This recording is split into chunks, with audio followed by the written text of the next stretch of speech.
경기도 일산의 평범해 보이는 한 빌라 단지에 어둠이 짙게 깔려 있습니다. 2022년의 어느 날 새벽, 이곳에서 다급한 비명과 함께 구급차가 도착했습니다. 그곳에는 24살의 청년 장우혁 씨가 차가운 바닥에 쓰러져 있었습니다. 함께 살던 동거인들은 그가 갑자기 숨을 쉬지 않는다고 신고했습니다. 현장에 도착한 경찰들에게 그들은 황당한 변명을 늘어놓기 시작했습니다. 그들은 단지 친한 친구들끼리 레슬링 장난을 치고 있었을 뿐이라고 말했습니다. 장난을 치다가 우혁 씨가 갑자기 쓰러졌고 그게 다라는 주장이었습니다. 하지만 구급대원이 본 우혁 씨의 몸은 장난의 흔적이라고 보기엔 너무 참혹했습니다. 경찰은 현장에 있던 동거인 3명을 즉각 임의동행하여 조사를 시작했습니다. 가해자 중 한 명인 현장 소장 김 씨는 우혁 씨의 직장 상사이기도 했습니다. 김 씨는 우혁 씨를 동생처럼 아껴서 함께 살게 된 것이라며 위선을 떨었습니다. 그러나 우혁 씨의 가족들이 본 빌라 내부의 모습은 정상적인 주거지가 아니었습니다. 거실 바닥에는 핏자국을 지우려 한 듯한 얼룩들이 남아 있었습니다. 동거인들은 왜 사건 직후 바닥을 그토록 깨끗이 닦아내야만 했을까요? 경찰은 이들이 무언가 조직적으로 은폐하려 한다는 직감을 가졌습니다.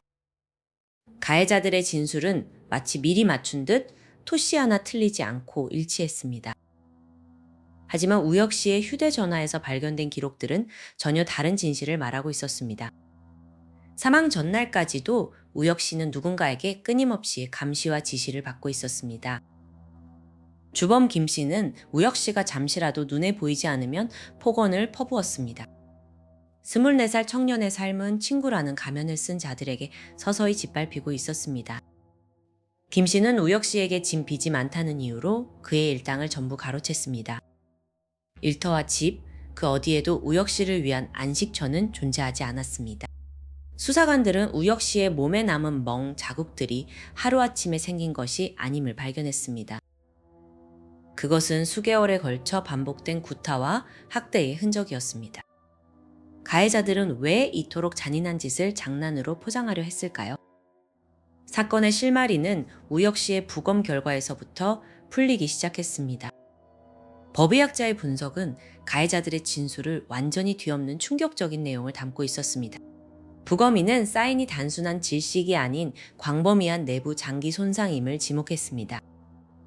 이것은 장난으로 발생할 수 있는 부상의 범위를 훨씬 넘어선 것이었습니다. 가해자들은 여전히 뻔뻔하게 자신들의 결백을 주장하고 있었습니다. 우혁 씨의 아버지는 아들의 죽음을 도저히 믿을 수 없었습니다. 성실하게 일하겠다며 집을 나섰던 아들이 왜 싸늘한 주검으로 돌아와야 했는지 물었습니다. 빌라 주민들은 평소에도 그 집에서 이상한 소리가 들렸다고 증언했습니다. 쿵쿵거리는 소리와 무언가에 부딪히는 소리가 매일 밤 이어졌다는 것입니다. 하지만 아무도 그 안에서 벌어지는 지옥을 눈치채지 못했습니다. 가해자 김 씨는 우혁 씨를 사회로부터 철저히 고립시켰습니다. 우혁 씨는 그곳에서 인간의 존엄성을 잃은 채 노예처럼 부려졌습니다. 경찰은 이제 이 사건을 단순 상해치사가 아닌 더 무거운 죄목으로 보고 수사를 확대했습니다. 그리고 그 과정에서 우혁 씨를 죽음으로 몰아넣은 결정적인 증거가 확보되었습니다. 부검 결과가 밝혀낸 것은 단순히 갈비뼈 몇 대가 부러진 수준이 아니었습니다. 우혁 씨의 몸 안에서 발견된 부러진 갈비뼈의 개수는 무려 12대였습니다. 이것은 우발적인 장난으로는 절대로 일어날 수 없는 참상이었습니다. 하지만 더 소름 끼치는 진실은 이 골절들이 한꺼번에 생긴 것이 아니라는 사실이었습니다. 부검의가 밝혀낸 장우혁 씨의 몸은 차마 눈을 뜨고 볼 수 없는 처참한 상태였습니다. 그의 가슴 아래에는 무려 12대의 갈비뼈가 힘없이 부러져 있었습니다. 전문가들은 이것이 단순한 레슬링 장난으로는 절대 발생할 수 없는 손상이라고 단언했습니다. 더욱 충격적인 점은 골절 부위마다 치유의 정도가 각기 다르다는 사실이었습니다. 이는 장우혁 씨가 아주 오랜 시간 동안 반복적으로 폭행을 당해왔음을 의미합니다. 빌라 안에서 벌어진 일은 단순한 동거가 아닌 명백한 고문이었습니다. 가해자들의 우두머리는 다름 아닌 현장 소장 김 씨였습니다. 그는 우혁 씨를 육체적으로 뿐만 아니라 정신적으로도 완전히 파괴했습니다. 김 씨는 우혁 씨에게 너는 쓸모없는 인간이라는 인식을 지속적으로 심어주었습니다. 이것은 전형적인 가스라이팅의 수법이자 지옥으로 가는 입구였습니다. 김 씨는 우혁 씨의 일거수일투족을 감시하며 외부와의 차단을 시도했습니다. 가족과의 연락조차 김 씨의 허락 없이는 불가능한 상황이 되었습니다. 폭행은 아주 사소한 이유로 시작되어 점점 강도가 높아졌습니다. 대답이 늦었다는 이유로 혹은 표정이 마음에 들지 않는다는 이유로 주먹이 날아왔습니다. 김 씨는 다른 동거인들에게도 우혁 씨를 폭행하도록 강요했습니다. 공범이 된 동거인들은 김 씨의 눈치를 보며 폭력에 가담하기 시작했습니다. 빌라 안은 어느덧 법보다 김 씨의 규칙이 우선시되는 무법지대가 되었습니다. 우혁 씨는 도망칠 기회가 있었음에도 불구하고 이미 심리적으로 완전히 종속되어 있었습니다. 가해자들은 우혁 씨의 공포심을 이용해 그를 노예처럼 부렸습니다. 부러진 갈비뼈가 폐를 찌르는 고통 속에서도 그는 일을 해야만 했습니다. 하지만 김 씨의 욕심은 육체적인 지배에서 멈추지 않았습니다. 그는 우혁 씨를 상대로 더 치밀하고 잔혹한 계획을 세우고 있었습니다. 수사팀은 우혁 씨의 휴대전화 복구를 통해 더 많은 증거를 찾아냈습니다. 메시지 속에는 김 씨의 일방적인 지시와 우혁 씨의 처절한 복종만이 가득했습니다. 김 씨는 우혁 씨에게 가족을 죽이겠다는 협박도 서슴지 않았습니다. 우혁 씨는 자신보다 소중한 가족을 지키기 위해 고통을 묵묵히 견뎌야 했습니다. 가해자들은 이를 비웃으며 폭력의 수위를 높여갔습니다. 그들은 우혁 씨를 인간이 아닌 화풀이용 샌드백으로 여겼습니다. 김 씨는 폭행 후 우혁 씨에게 스스로 상처를 치료하게 하며 조롱했습니다. 이 모든 행위는 철저히 계획된 가스라이팅의 결과였습니다.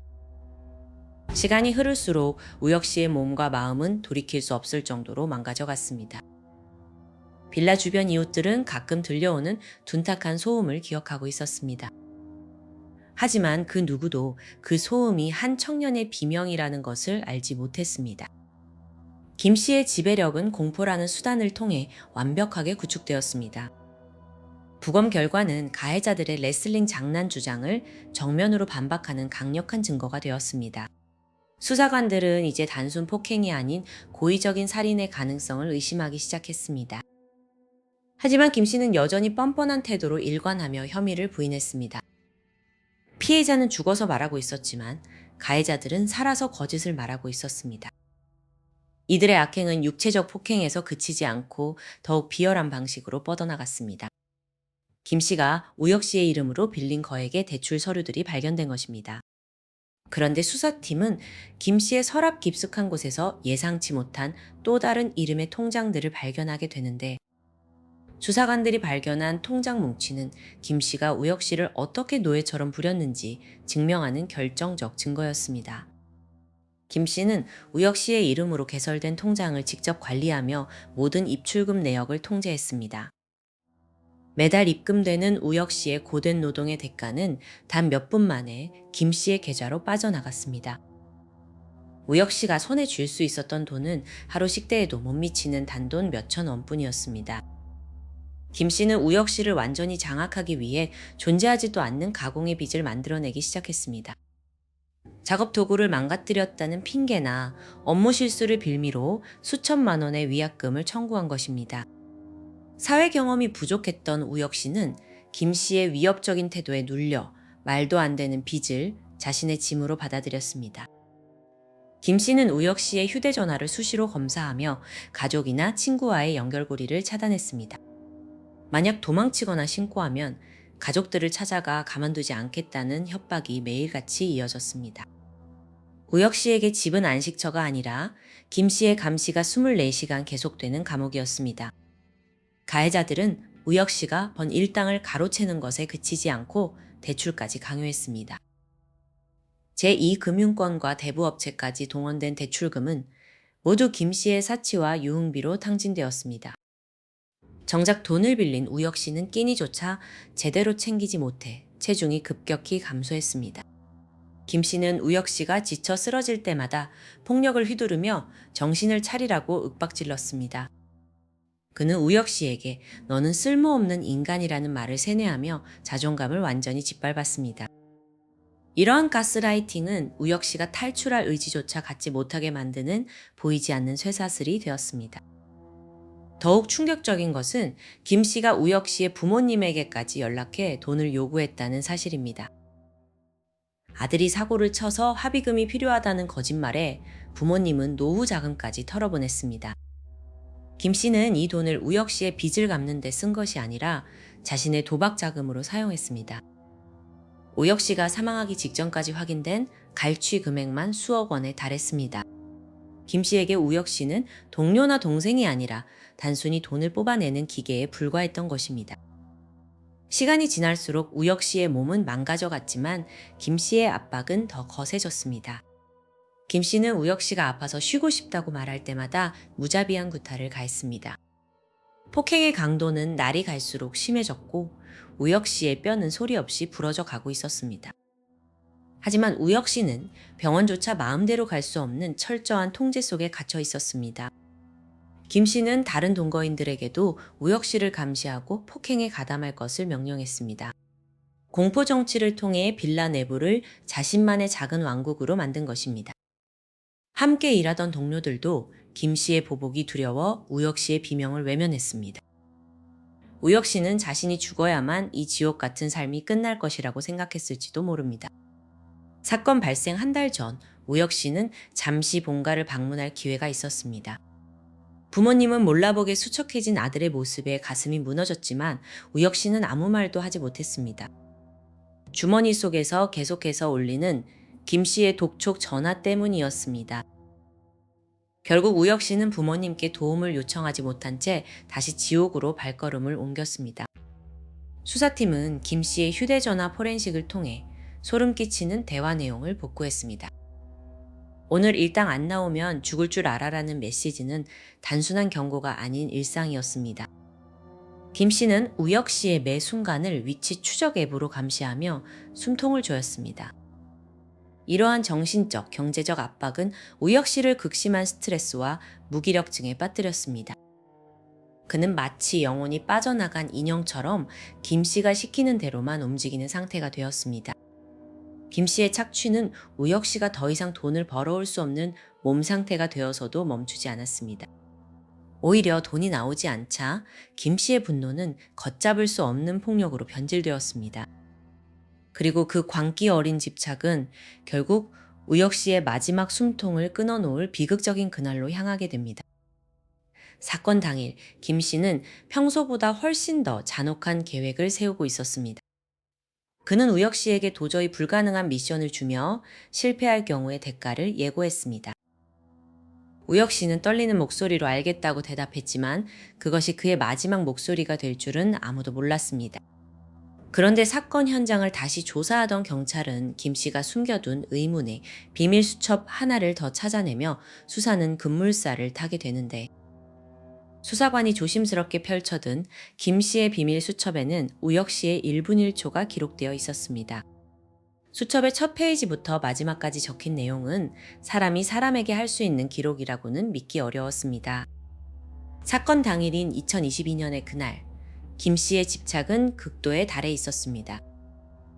김 씨는 일터로 나간 우혁 씨에게 쉴 새 없이 전화를 걸기 시작했습니다. 확인된 기록에 따르면 그날 하루 동안 우혁 씨가 받은 강요 섞인 전화만 무려 100통에 달했습니다. 우혁 씨는 거절할 권리도 전화를 피할 용기도 이미 가스라이팅에 의해 거세된 상태였습니다. 김 씨는 전화기 너머로 당장 집으로 복귀하지 않으면 가족들을 가만두지 않겠다고 협박했습니다. 공포에 질린 우혁 씨는 이를 마치자마자 서둘러 지옥 같은 그 빌라로 돌아갔습니다.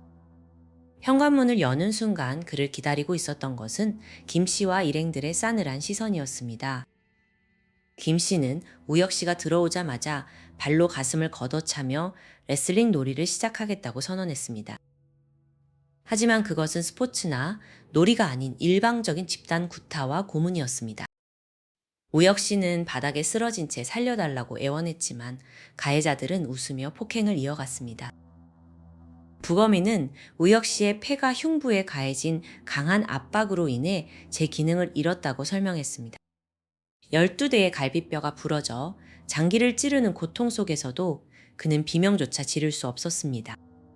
가해자들은 우혁 씨가 의식을 잃어가는 것을 보고도 찬물을 끼얹으며 다시 깨워 폭행했습니다. 이 끔찍한 폭력의 현장은 새벽까지 계속되었고 결국 우혁 씨의 심장은 멈추고 말았습니다. 사건이 세상에 알려졌을 때 사람들은 모두 김 씨에게 살인죄가 적용될 것이라 확신했습니다.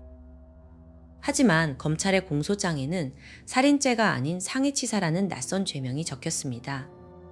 살해할 고의성이 입증되지 않았다는 것이 수사기관과 법원의 판단 근거였습니다. 수개월 동안 지속된 고문과 갈취, 그리고 당일의 집단 구타가 살인이 아니라는 결과에 유족들은 무너졌습니다. 법적으로 살인의 고의를 증명하는 것은 생각보다 훨씬 까다롭고 높은 벽이었습니다. 김 씨는 재판 과정에서 끝까지 우혁 씨를 죽일 생각은 없었으며 그저 친해서 장난친 것이라며 궤변을 늘어놓았습니다. 가해자들의 변호인은 폭행과 사망 사이의 인과관계를 흐리기 위해 의학적 빈틈을 공격했습니다. 우혁 씨가 평소 지병이 있었거나 체력이 약해 발생한 우발적 사고라는 주장이었습니다. 하지만 12대의 갈비뼈가 부러진 장난이 세상에 어디에 있겠습니까? 법원은 결국 주범 김 씨에게 징역 15년을 선고하며 사건을 마무리 지으려 했습니다. 한 청년의 인생을 송두리째 짓밟고 생명을 앗아간 대가치고는 너무나 가벼운 형량이었습니다. 더욱 충격적인 것은 공범이었던 다른 동거인들에게는 훨씬 더 낮은 형량이 선고되었다는 점입니다. 법의 심판이 피해자의 억울함을 달래주기보다 가해자의 방어권을 지켜주는 듯 보였습니다. 우혁 씨의 아버지는 판결문을 손에 쥔 채 한참 동안 법원 복도에 주저앉아 있었습니다. 이 사건은 우리 사회의 가스라이팅과 집단 폭행이 얼마나 교묘하게 살인을 은폐할 수 있는지 경종을 울렸습니다. 하지만 비극은 일산에서만 멈추지 않았습니다. 한반도의 남쪽 광주광역시에서도 이와 유사한 형태의 잔인한 사건이 싹트고 있었습니다. 일산 사건의 가해자들이 성인이었다면 광주의 비극은 어린 10대 소년들에 의해 자행되었습니다. 이른바 친구라는 이름으로 묶여있던 그들의 관계는 이미 포식자와 먹잇감으로 변해 있었습니다. 그들은 자신들의 만행을 정당화하기 위해 패드립 놀이라는 기괴한 변명을 만들었습니다. 피해자 A군은 매일같이 이어지는 조롱과 폭력을 묵묵히 견뎌내야만 했습니다. 가해자들은 A군을 노예처럼 부리며 그의 인격을 철저히 파괴했습니다. 일산의 악몽이 채 잊히기도 전에 또 다른 죽음의 그림자가 광주를 덮치고 있었습니다. 그리고 마침내 그들이 말하던 놀이가 돌이킬 수 없는 선을 넘는 사건이 발생합니다. A군의 방 안에서 발견된 것은 단순한 폭행의 흔적이 아닌 상상을 초월하는 물고문의 증거들이었는데, 아군의 방 안에서 발견된 것은 단순한 폭행의 흔적이 아닌 상상을 초월하는 물고문의 증거들이었습니다.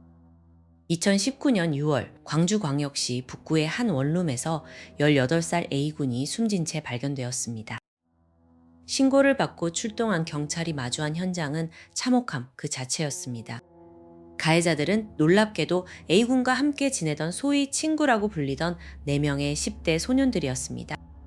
이들은 처음 경찰 조사에서 A군이 갑자기 쓰러졌다고 거짓말을 늘어놓았습니다. 하지만 A군의 몸에 남은 무수한 멍 자국들은 전혀 다른 이야기를 하고 있었습니다. 이 사건의 비극은 이른바 패드립 놀이라는 기괴한 장난에서 시작되었습니다.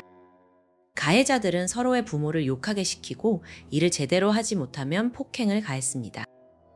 소심했던 A군은 이들의 무리한 요구에 제대로 대응하지 못하고 표적이 되었습니다. 폭행은 갈수록 대담해졌고 원룸은 곧 고문실로 변해버렸습니다. 가해자들은 A군의 입에 물을 부어 숨을 쉬지 못하게 하는 물고문을 자행했습니다. 그들은 괴로워하는 A군의 모습을 보며 낄낄거리고 즐거워했습니다. 심지어 이들은 폭행을 운동이라고 부르며 체계적으로 부위를 나눠 때렸습니다. A군이 비명을 지르면 이웃에게 들릴까봐 입에 재갈을 물리기도 했습니다. 수사 과정에서 밝혀진 바에 따르면 폭행은 사망 전 수일 동안 지속되었습니다. A군은 탈출할 기회가 있었음에도 가해자들의 보복이 두려워 방을 나가지 못했습니다. 가해자들은 A군을 노예처럼 부리며 자신들의 빨래와 청소를 전담시켰습니다. 식사조차 제대로 주지 않아 사망 당시 A군은 매우 마른 상태였습니다. 가해자 중 한 명은 과거에도 유사한 폭행 전력이 있는 상습범이었습니다. 사건 당일 가해자들은 A군이 의식을 잃자 당황하며 심폐소생술을 시도하는 척했습니다. 하지만 그것은 생명을 구하기 위함이 아니라 처벌을 피하기 위한 알리바이 제작이었습니다. 경찰이 들이닥쳤을 때 방 안에는 물고문에 사용된 세숫대야와 수건이 널브러져 있었습니다. 가해자들의 휴대폰에서는 A군을 조롱하며 찍은 다수의 영상이 발견되었습니다. 영상 속 가해자들은 랩을 하며 A군의 고통을 비웃고 있었습니다. 피해자의 부모님은 아들이 친구들과 잘 지내는 줄로만 알고 있었습니다. 하지만 실제로는 지옥 같은 감금 생활이 이어지고 있었던 것입니다. 가해자들은 A군의 체크카드를 빼앗아 유흥비로 탕진했습니다. 돈이 떨어지면 다시 폭행이 시작되는 끔찍한 순환이 반복되었습니다. 전문가들은 이를 전형적인 집단 내 권력관계에 의한 가학적 범죄로 분석합니다. 가해자들은 죄책감보다는 자신들의 재미를 우선시했습니다. 이웃들은 종종 벽 너머로 들려오는 둔탁한 소음을 기억하고 있었습니다. 하지만 그 누구도 그 소음이 한 소년의 죽어가는 신음이라고는 생각지 못했습니다. 가해자들은 법정에서도 서로에게 책임을 전가하는 비겁한 모습을 보였습니다. 주동자는 자신이 직접적으로 때린 횟수가 적다며 범행을 부인했습니다. 그러나 부검 결과는 가해자들의 진술이 모두 거짓임을 증명했습니다. A군의 몸은 머리부터 발끝까지 성한 곳이 단 한 군데도 없었습니다. 특히 물고문으로 인해 폐에 물이 차오른 흔적은 가해자들의 잔혹성을 여실히 보여주었습니다. 이들은 사람을 죽음에 이르게 하고도 그것을 장난이라고 치부했습니다. 18살 소년의 꿈은 그렇게 차가운 원룸 바닥에서 쓰러져 갔습니다. 가해자들의 만행은 여기서 끝이 아니었으며 그들이 숨기려 했던 더러운 진실들이 하나둘씩 드러나기 시작했습니다. 특히 가해자들의 휴대폰 복구 과정에서 발견된 마지막 영상에는 충격적인 장면이 담겨 있었습니다. 그 영상 속에서 가해자들은 A군이 숨을 거두기 직전 도저히 인간이라고 믿기 힘든 마지막 놀이를 제안하고 있었는데, 가해자들이 제안한 그 마지막 놀이는 차마 입에 담기조차 힘든 모욕적인 랩 영상 촬영이었습니다. 그들은 고통에 신음하는 A군을 앞에 두고 리듬을 타며 비하하는 가사를 쏟아냈습니다. 이 영상은 단순한 기록이 아니라 가해자들이 피해자를 인간으로 보지 않았음을 증명하는 결정적 증거가 되었습니다. 경찰 수사 과정에서 드러난 이들의 금품 갈취 내역은 더욱 충격적이었습니다. 가해자들은 A군의 아르바이트 월급은 물론 부모님께 받은 용돈까지 집요하게 빼앗아 유흥비로 탕진했습니다. 전문가들은 이 관계가 우정이 아닌 철저한 서열 관계에 기반한 노예적 착취였다고 분석합니다. 수개월 동안 이어진 지옥 같은 생활 속에서 A군이 기댈 곳은 아무데도 없었습니다. 마침내 법의 심판대에 선 가해자들에게 검찰은 중형을 구형했습니다. 주범들에게는 징역 15년에서 20년 사이의 실형이 선고되었습니다. 하지만 가해자들은 법정에서도 반성하는 기색 없이 서로에게 책임을 전가하는 추태를 보였습니다. 유족들은 가해자들의 뻔뻔한 태도에 오열하며 법정에 주저앉고 말았습니다. A군의 아버지는 아들을 지켜주지 못했다는 자책감에 고개를 들지 못했습니다. 일산 빌라 사건과 광주 살인 사건은 우리 사회에 무거운 숙제를 남겼습니다. 가스라이팅과 경제적 착취가 결합된 집단 범죄는 갈수록 교묘해지고 있습니다. 주변의 작은 신호를 무시하지 않는 이웃의 관심이 제2의 우혁씨와 A군을 막을 수 있는 유일한 길입니다. 이제는 차가운 납골당에 안치된 그들의 명복을 빌며 긴 추적을 마무리합니다. 가해자들에게 내려진 형량이 그들의 죄질에 비해 가볍다는 논란은 여전히 가슴 아프게 남아 있습니다. 우리는 억울하게 희생된 이들의 목소리를 대신해 끝까지 이 진실을 기억해야 합니다. 정의가 승리하고 상처받은 유족들의 마음이 조금이나마 치유될 수 있는 세상을 꿈꿔봅니다. 잔인했던 기록들을 뒤로하고 이제 두 청년이 하늘에서 평온하게 쉬기를 진심으로 기원합니다. 우혁 씨의 동생은 여전히 형의 방을 치우지 못한 채 그리움 속에 살아가고 있습니다. 형이 좋아하던 옷가지들을 매만지는 손길에는 못다 한 말이 가득 담겨 있습니다. A군의 친구들 역시 그를 지켜주지 못했다는 미안함에 눈물을 흘리며 학교를 다닙니다. 우리 사회의 법망이 더 촘촘해져서 다시는 이런 비극이 되풀이되지 않아야 합니다. 전문가들은 청소년과 사회 초년생들을 향한 가스라이팅 교육이 시급하다고 입을 모읍니다. 작은 폭력이 큰 범죄로 이어지는 과정을 우리는 이 두 사건을 통해 똑똑히 목격했습니다. 장난이라는 말 뒤에 숨은 잔혹한 본성을 절대 용납해서는 안 됩니다. 가해자들의 인생은 감옥 안에서 흐르겠지만 피해자들의 인생은 영원히 멈춰버렸습니다. 남겨진 가족들이 감당해야 할 고통의 무게는 그 어떤 형량으로도 보상할 수 없습니다. 이 다큐멘터리가 그들의 억울함을 조금이나마 세상에 알리는 계기가 되었기를 바랍니다. 이제 진실의 기록을 덮으며 우리는 다시 일상으로 돌아갑니다. 하지만 잊지 마십시오. 악은 언제나 평범한 얼굴을 하고 우리 곁에 숨어 있습니다. 피해자의 눈물을 닦아주는 것은 결국 우리 모두의 몫입니다. 우혁 씨와 A군, 두 젊은 영혼의 안식을 위해 잠시 묵념의 시간을 갖습니다. 그들이 꿈꿨던 평범한 내일이 얼마나 소중한 것이었는지 다시금 깨닫습니다. 범죄자들에게는 엄중한 처벌이, 피해자들에게는 따뜻한 위로가 닿기를 바랍니다. 진실을 밝히기 위해 끝까지 노력해 주신 모든 분께 감사의 인사를 전합니다. 이 영상이 누군가에게는 경각심을, 누군가에게는 작은 위로가 되었길 소망합니다. 이제 긴 여정의 마침표를 찍으며 피해자들의 이름을 가슴에 새깁니다. 시청해 주셔서 감사합니다.